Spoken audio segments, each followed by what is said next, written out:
Welcome to the deep dive. Today, we're jumping into a perspective that really challenges, well, how most of us think about comfort. Yeah, it kind of flips the script. We're looking at excerpts from something called Declaring War on Comfort.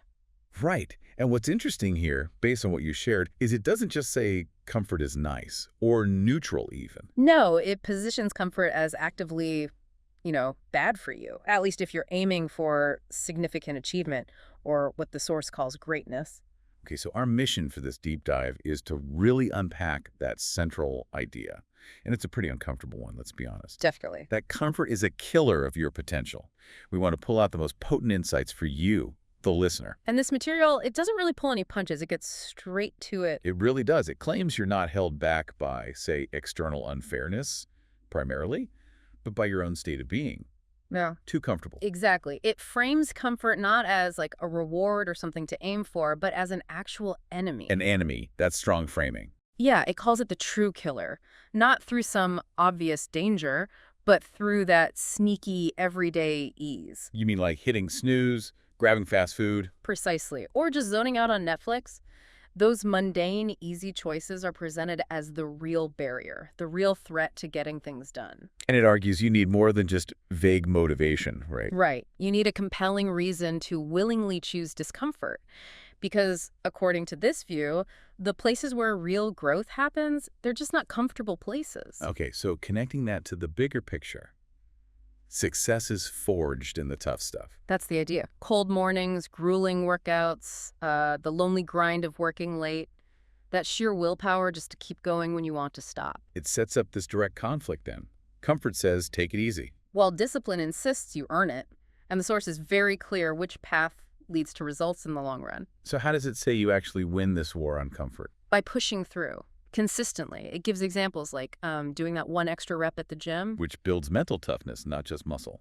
Exactly. Or sending one more cold email when you feel like quitting. Putting in that final, painful bit of effort on a project.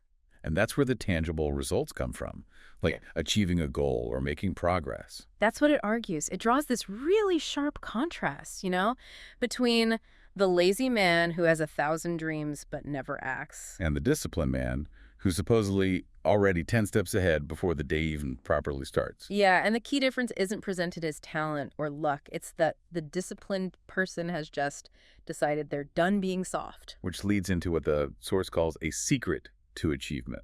Though maybe secret isn't quite the right word if you're expecting an easy hack. No, definitely not an easy hack. The secret here is brutally simple, really. Yeah? And difficult. Okay, what is it? It's pain, repetition, facing rejection, sweat, isolation. Yeah. And despite all that, still showing up consistently, like a machine, day after day. It's all the unseen, really challenging work. So if we pull these threads together from your sources, the core message is, that comfort, as this material frames it, is actively undermining your potential. It's damaging your ability to achieve, greatness, as it puts it. but the crucial point is it doesn't have to control you. That's the takeaway. That seems to be the argument. The power lies in recognizing comfort as sort of the opponent, and then making a conscious choice to act differently, even in small ways, starting now. Okay, so this deep dive into declaring war on comfort Yeah. really forces us, and you listening, to confront our habits, doesn't it? It absolutely does. It puts comfort, the thing we often chase, directly against discipline, which is presented as this demanding but ultimately more rewarding path. And that secret we mentioned, it's not magic. It's just embracing the difficulty, all that stuff. The pain, the repetition, the rejection, the sweat, the isolation, and just relentlessly showing up. The core message feels incredibly stark when you put it like that. Comfort, viewed this way, harms your potential. That's the lens these sources provide, yes. So maybe a final thought for you to consider, taken straight from this material.